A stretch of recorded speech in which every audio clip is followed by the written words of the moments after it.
The temperature in Dallas that January night was 28 degrees.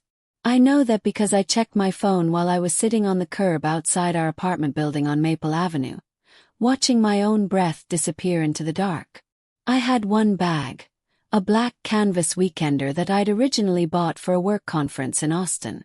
Inside it, 2 changes of clothes, my laptop charger, my prenatal vitamins, my insurance cards, and a granola bar I'd forgotten was in the front pocket.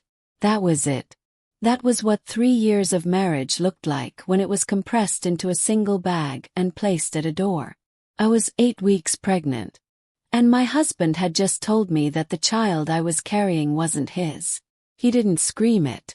That's the part one wants you to understand first, because when people imagine a moment like that, they imagine chaos, broken dishes, a slammed door, tears on both sides. Derek wasn't like that. Derek was the kind of man who delivered devastation in a perfectly even tone, like he was reading a weather report. He looked at me after I'd told him the news I had been quietly celebrating alone for 4 days, and he said, "That's not my child, Maya." 5 words. No question mark. No hesitation. Just a verdict. And then he walked to the hall closet, pulled out my weekender bag, set it on the floor by the front door and said, "I need you to go." I stood in our kitchen, the kitchen where I had made his coffee every morning for 3 years, where I had assembled IKEA shelves alone because he was always busy, where I had cried quietly into the dish sponge more times than I can count, and I could not make my legs move. "Derek." "Maya. Go." Picked up the bag. I walked out. The door closed behind me with a soft, mechanical click, the kind of sound that somehow hurts more than a slam. I took the elevator down to the lobby, walked through the glass front door, and sat down on the curb in 28-degree weather with $214 in my checking account, a baby the size of a raspberry, and nowhere to go. I didn't cry that night. I want to be honest about that. I didn't cry. I sat there for about 11 minutes, and I felt something shift inside me. Not rage. Not despair. Something quieter and more dangerous than either of those things. I made a promise to myself and to the child I was already protecting with my own body. We're going to be okay. And he is going to regret every single word of this. I just didn't know yet how completely that promise would come true, and my name is Maya Calloway. Or it was before I took Derek's last name, and it is again now. I made sure of that. I'm 29 years old. I'm a licensed occupational therapist at a pediatric outpatient clinic in the medical district in Dallas. I work primarily with children between the ages of 2 and 7 who have sensory processing delays, fine motor challenges, and developmental differences. I have been doing this work since I was 24. I chose it because I grew up watching my younger brother struggle in school while adults either ignored him or gave up on him, and I decided early that I was going to be the kind of person who paid attention. Paying attention is something I have always been good at. I grew up in Garland, Texas, about 25 minutes northeast of Dallas, in a household where money was careful and love was practical. My mother worked as a medical billing specialist. My father drove long-haul freight until his knees gave out, and then he managed a loading dock in Mesquite. They were not wealthy people.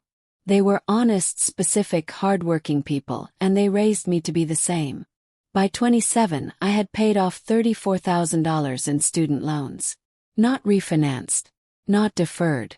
I kept a spreadsheet.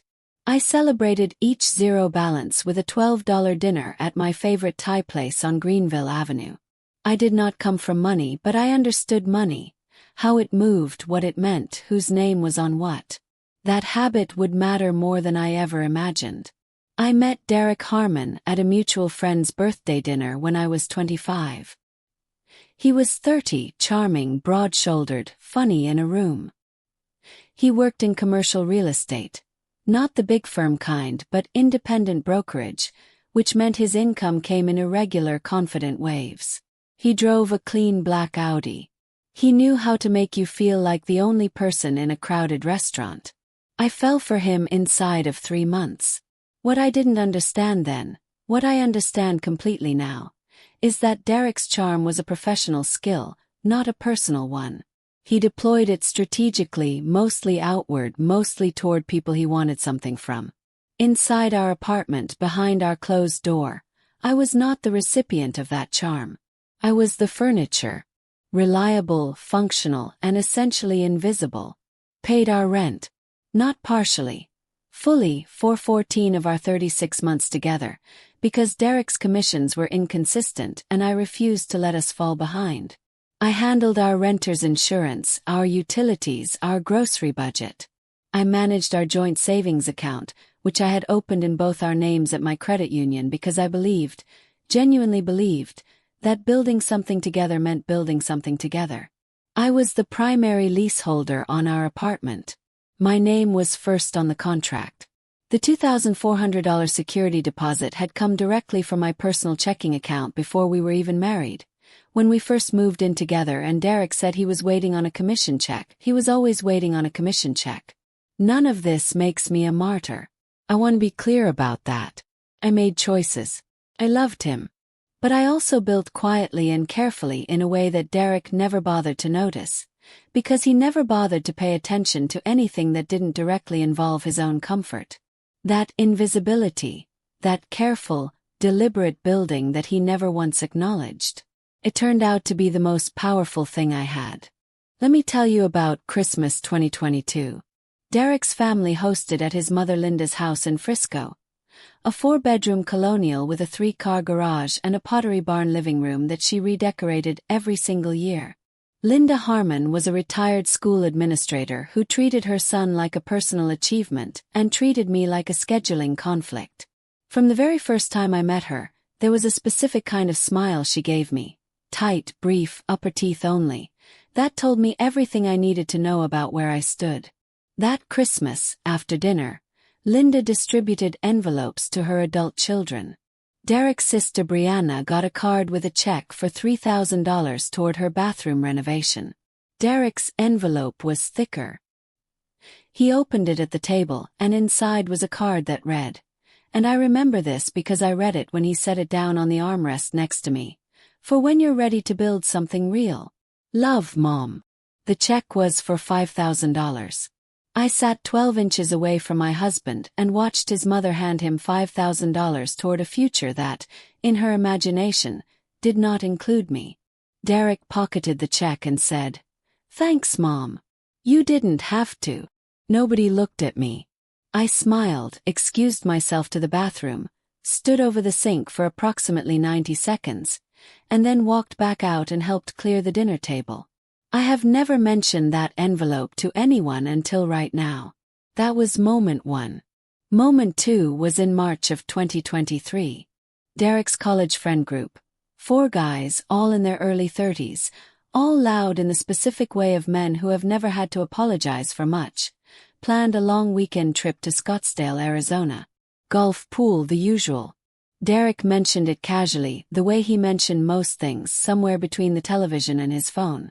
"Sounds fun," I said. "Should we look at flights?"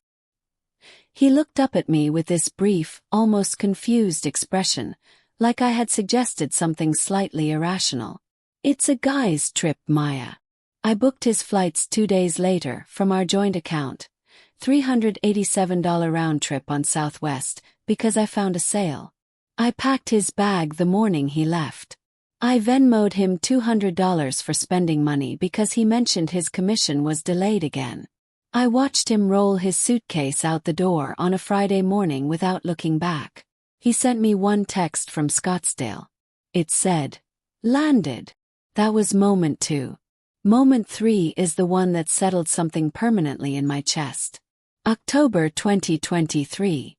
I had just been offered a lead therapist position at the clinic, a promotion that had taken me 2 years of additional certification work, 140 hours of continuing education, and more early mornings than I can count. The salary increase was $11,000 annually. I came home that evening genuinely lit up in a way I hadn't felt in a long time. I made dinner. I opened a bottle of wine we'd been saving. I set the table. Derek came home at 7:30. I told him the news. He poured himself a glass of wine, looked at me with that flat, measuring expression I had learned to dread, and said, "Just don't let it go to your head. You know how you get." I asked him what that meant. He shrugged. "You just get intense about work stuff." I sat with that sentence for the rest of the night while he watched television. You know how you get. As if my ambition were a character flaw, he was graciously tolerating. As if my $11,000 promotion was something to be managed rather than celebrated. His sister Brianna had a name for me that she used when she thought I couldn't hear, and sometimes when she was certain I could. The placeholder. As in, Derek's placeholder. Temporary one.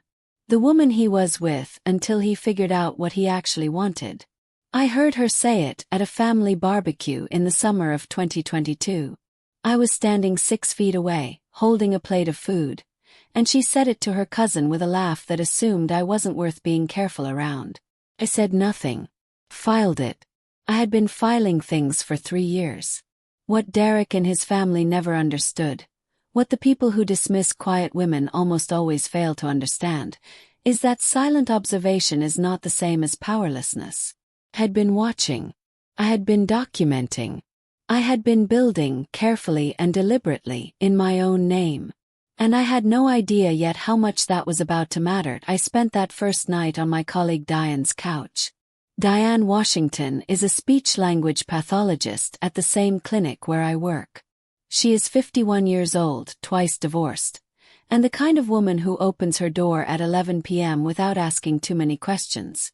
She handed me a blanket, a glass of water, and a look that said she had seen this particular brand of devastation before. I told her the bare minimum. I said Derek and I had a serious argument and I needed a few days. She nodded and went back to bed. I lay on that couch in the dark for 4 hours without sleeping. I wasn't thinking about Derek. I wasn't replaying the conversation or cataloging every moment I should have seen coming. I was thinking about the lease. Specifically, I was thinking about the fact that my name, Maya Calloway Harmon, was the first and primary name on the lease agreement for apartment 4C at the Ashford Maple residential building on Maple Avenue in Uptown Dallas. I had signed that lease in August of 2020, 8 months before Derek and I got married, when we first decided to move in together. Derek's name had been added as an occupant, not a co-leaseholder, an occupant, because at the time his credit score had a collections account from a gym membership dispute he had never bothered to resolve. He knew his name was on the lease. He did not know the distinction between primary leaseholder and listed occupant. Derek was not, as I have mentioned, a person who paid close attention to paperwork that didn't have his commission on it. The security deposit, $2,400, paid in full in August of 2020, had come from my personal checking account. I still had the bank statement. I had the email confirmation from the leasing office. I had the original signed agreement with my name at the top and Derek's name in a secondary field labeled Additional Occupant. I also had the joint savings account. We had opened it together at my credit union in January of 2021, 3 months after our wedding. The account held $22,400 at the time Derek threw me out. Money that had accumulated over 2.5 years primarily from my direct deposits, because Derek's income was irregular and he contributed when he could, which was less often than either of us acknowledged out loud. The account required dual authorization for closure or large transfers. That was a stipulation I had requested when we opened it, because I believed in structure. Derek had signed the agreement without reading it carefully. He had signed most things without reading them carefully. And then there was the baby. What Derek had declared with absolute cold certainty on the night he threw me out, "That's not my child," was not a question he had any actual evidence to support. It was an accusation built entirely out of his own suspicion, his own insecurity, and possibly something else I would only understand later. What he did not know was that my OB, Dr. Patricia Okafor at the Women's Health Pavilion on Medical District Drive, had already scheduled me for non-invasive prenatal testing at 10 weeks, standard for patients over 28, standard for first pregnancies, completely routine. The test, among other things, could establish paternity with a probability rating above 99%. I had not told Derek about the test yet. I had been planning to, the night I told him about the pregnancy. He hadn't let me get that far. So here is what existed, quietly, structurally, legally, in my name and in my files, while Derek slept in our apartment believing he had ended something. A lease he could not terminate without my consent. A security deposit he could not touch. A joint account he could not close alone. And a DNA test already scheduled that would answer the question he had decided to declare rather than ask. I opened my laptop on Diane's couch at 2 a.m. and I created a new folder. I labeled it Documentation. I started writing things down. I want to be precise about what I did not do in the days after Derek threw me out. I did not call him crying. I did not show up at the apartment. I did not text his mother or his sister or post anything on any platform. I did not tell my own mother the full story, because my mother loves fiercely and impulsively and I needed her steady, not activated. I did not ask any of our mutual friends to intervene. I did not make a single move that could be characterized as emotional, erratic, or retaliatory. What I did was work. On day 2, I called a tenants' rights attorney named Gerald Park, whose name I found through the Dallas Volunteer Legal Services referral line. Gerald had a calm, methodical voice and 22 years of landlord-tenant experience. I explained the lease structure. I explained Derek's occupant status. I explained the security deposit. He listened without interrupting, and when I finished, he said, "You are in a significantly stronger position than you may realize." That sentence. I wrote it down verbatim in my documentation folder. Gerald explained that as the primary leaseholder, I had the legal standing to request that Derek vacate the apartment with proper notice, provided I followed the correct procedure. He also advised me to contact the building's leasing office directly to confirm the primary leaseholder designation in writing, which I did that same afternoon via email, and which the leasing office confirmed in a written response within 24 hours. I saved that email in the documentation folder. I printed a copy and kept it in a manila envelope in Diane's guest closet.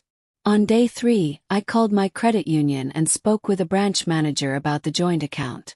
I explained that I was in a marital dispute and that I was concerned about unauthorized activity. The manager confirmed that the dual authorization requirement was active and enforceable, and that neither party could unilaterally close the account or transfer the full balance without the other's written consent or a court order. I asked the manager to note the conversation in the account record. She did. I saved the confirmation emailed on day 4. I went to my appointment with Dr. Okafor. I told her what had happened, briefly, clinically, without drama. She listened with the specific quiet attentiveness of a person who had heard variations of this story many times before. She confirmed my prenatal testing schedule and noted in my medical record that I was currently displaced from my primary residence. She also referred me to the clinic's patient advocate, who connected me with a legal aid resource specifically for pregnant women in housing disputes. I added 3 new contacts to my phone that afternoon. On day 5, Derek sent me a voice message. He had been texting intermittently since the night he threw me out. Short, defensive messages that oscillated between dismissiveness and something that read almost like justification, as if he were building a case for himself in real time. But the voice message was different. It was 94 seconds long. I know because I played it 4 times and timed it.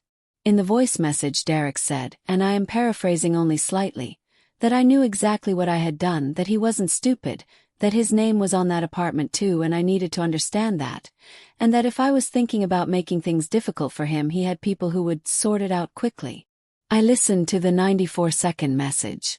I saved it to 2 separate cloud backups. I forwarded it to Gerald Park's office. I typed a complete written transcript into my documentation folder with the date, time, and duration noted. Then I sent Derek one text message. 11 words. I'd like to arrange to collect my remaining belongings. Please advise. He did not respond for 3 days. That was fine. I was not in a hurry. I had 6 weeks before my next prenatal appointment, and approximately 45 days before the lease notice window that Gerald and I had discussed would become legally actionable. I used those weeks carefully. I gathered every bank statement from our joint account going back to January 2021, highlighting in yellow every transfer that originated from my personal account. I pulled my direct deposit records from my employer's HR portal going back 3 years. I created a simple, clean spreadsheet, the same skill I had used to pay off $34,000 in student loans, that documented my financial contributions to our shared household month by month. The total, when I finished the spreadsheet and let the cell formula run, was $41,620. $41,620. That was the number. That was the concrete, documented, spreadsheet-verified measure of what I had quietly carried while Derek waited on commission checks and his mother wrote him $5,000 cards and his sister called me a placeholder. I saved the spreadsheet. I added it to the documentation folder. Then I closed my laptop, ate the dinner Diane had made, roasted chicken, rice, green beans, and went to bed at 9:30 p.m. like a person who was sleeping soundly because they had a plan. I was sleeping soundly because I had a plan. The prenatal test results came back on a Thursday morning in late February. I was at work when the notification came through on the patient portal app. I was between sessions. I had a 7-year-old with dyspraxia at 9 and a 4-year-old twins assessment at 10:30, and I stepped into the small staff hallway outside the therapy rooms and opened the app on my phone. I read the result once. Then I stood completely still for about 15 seconds. Paternity probability: 99.998%. The child was Derek's. Course she was. I had known that with a certainty that required no test. I had been faithful to Derek for every single day of our 3-year marriage, through Christmas dinners where his mother erased me with a smile, through Scottsdale trips I funded and was not invited to, through promotions he couldn't celebrate without diminishing. I had been faithful and present and deliberate in the way that I did everything. The test result was not a surprise to me, but it was going to be a surprise to several other people.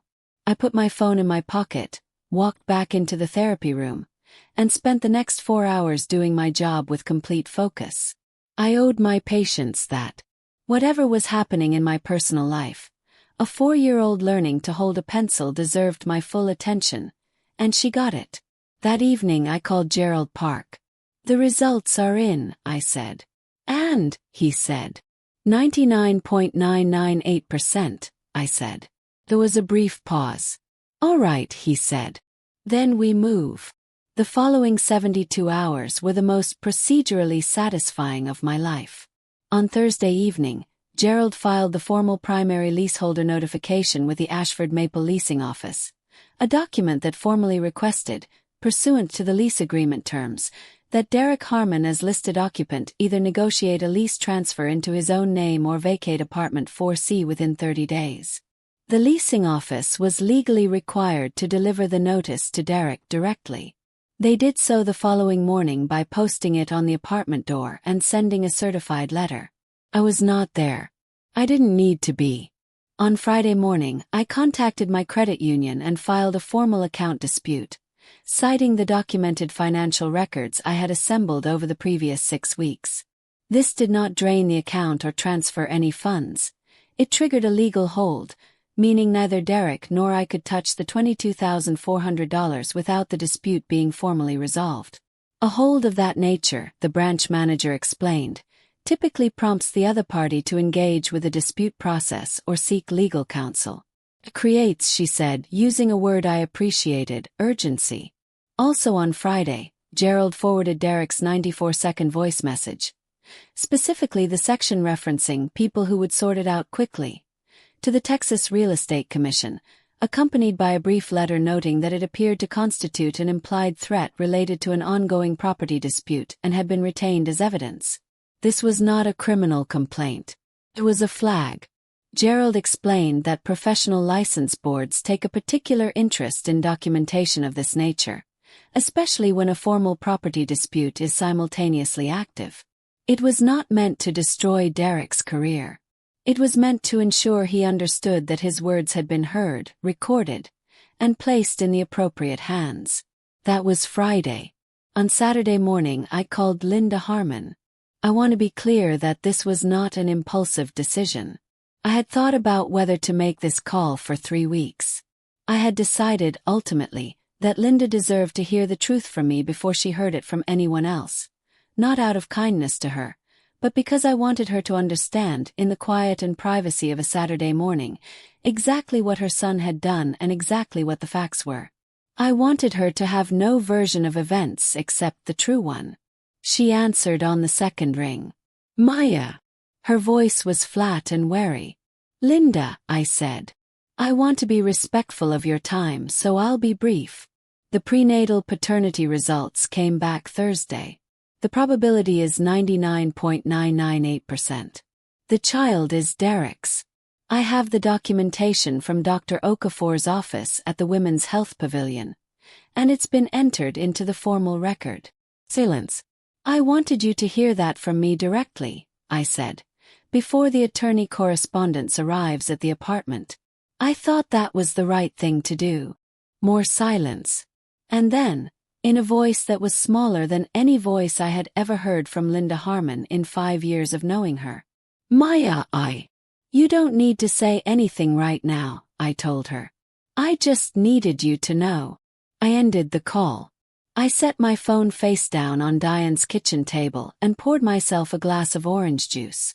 Outside the window, a Saturday morning in Dallas was doing what Dallas mornings do in late February. Cool, pale, quietly bright. I sat there for a few minutes and just breathed. 18 months have passed since the night I sat on that curb on Maple Avenue with one bag and 28-degree air and $214 in my account. Let me tell you where things stand.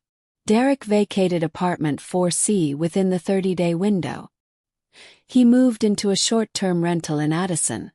I know because the leasing office confirmed it as part of the occupant transition paperwork. He did not negotiate a lease transfer. He left most of the furniture, which was largely mine anyway. I moved back in on a Tuesday afternoon with Diane's help and a box of cleaning supplies. The joint account dispute was resolved 4 months later through mediation. Based on my documented financial contributions, the spreadsheet, the bank statements, the direct deposit records, all $41,620 of it, the mediator recommended an unequal distribution. Derek received $6,200. I received $16,200. The remaining balance had been partially drawn down by Derek in the weeks before the hold, which became its own line item in the mediation record and did not reflect well on him. He retained a real estate attorney briefly. The attorney apparently reviewed the lease documentation, the occupant designation, and Gerald's correspondence, and advised Derek that his position was not strong. The attorney was correct. Derek's voice message and the TREC correspondence did not cost him his license. I want to be honest about that. That was never my intention. What it did was place him in a position where he understood, clearly and concretely, that his words had weight and that I had been paying attention. His broker confirmed in a brief, professional communication to Gerald that the matter had been reviewed internally, and that appropriate conduct expectations had been reinforced. I considered that sufficient. Linda Harmon called me once more about 6 weeks after our Saturday morning phone call. It was a longer conversation than I expected. She did not apologize exactly. Linda is not built for direct apology, but she said things that in the architecture of her particular personality amounted to the same thing. She asked about the pregnancy. She asked if I was taking care of myself. I answered both questions honestly and briefly. I have not spoken to her since, but I no longer feel the tight, specific bitterness I used to feel when I thought of her. Bitterness is expensive. I have stopped paying for things that don't belong to me. Derek has exercised his supervised visitation rights twice in 18 months. My daughter, Nora James Calloway. I gave her my maiden name, and I gave her my mother's name, and I am at peace with both of those decisions. Is now 4 months old. She is healthy. She is growing. She reaches for things with a focused, deliberate intensity that makes me laugh every single day because I recognize it. The $3,800 I received from the security deposit settlement went directly into Nora's childcare fund. I did the math before I deposited it. That money will cover approximately 7 months of her care at the center 2 blocks from the clinic where I work. I still live in apartment 4C. My name only on the lease. I repainted the bedroom a color called Quiet Harbor, a soft blue-gray that the paint store described as calming without being cold. I thought that was a reasonable aspiration for a bedroom, and for a life. I still work at the clinic. I still hold the lead therapist position, the one Derek suggested I not let go to my head. I have since taken on 2 graduate student supervisors and been asked to present at a regional pediatric therapy conference in San Antonio this spring. Accepted. I am, as it turns out, someone who is allowed to be good at her job without managing anyone else's discomfort about it. I think about the curb sometimes. The specific cold of it, the concrete, the bag between my feet, the 11 minutes of sitting still before I made that promise. I don't think about it with grief anymore. I think about it the way you think about the exact moment you realized you were stronger than the situation. Not because the situation wasn't brutal, but because you found out anyway. There's something that took me a long time to understand, and I want to leave it here because it's the truest thing I know from all of this. The people who dismiss you, who overlook you, who decide you are temporary, they do you an accidental kindness. They stop watching. They stop paying attention. They assume the story is already written. And while they are busy being certain about who you are and what you're worth, you are free to do the quiet, careful, powerful work of proving every single one of them wrong. I was invisible in that marriage for 3 years. It turned out to be the most useful thing I ever was. Before I go, if this story stayed with you, if something in Maya's journey felt familiar, I want you to do one thing right now. Not tomorrow. Right now. Scroll down and leave one word in the comments. Just one word that describes how you felt listening to this. It can be seen. It can be angry. It can be free. It can be finally. Whatever that word is, leave it. Because I read every single one. And sometimes the most important thing is just knowing someone else understands exactly what you felt. If you are new here, welcome. This channel exists for the people who were told they were too much, not enough, or simply invisible. We tell the truth here. We tell it calmly, completely, and without apology. If that's the kind of storytelling you've been looking for, subscribe. Hit the bell. Because the next story is already coming, and you do not want to miss it. And if someone in your life needs to hear that quiet strength is still strength, share this with them. You never know whose curb they might be sitting on tonight. My name is Maya Calloway. I was thrown out of my own home in the cold, 8 weeks pregnant, with 1 bag and $214. My daughter's name is Nora. She reaches for things with both hands. I think she gets that from me. Take care of yourselves. I'll see you in the next one.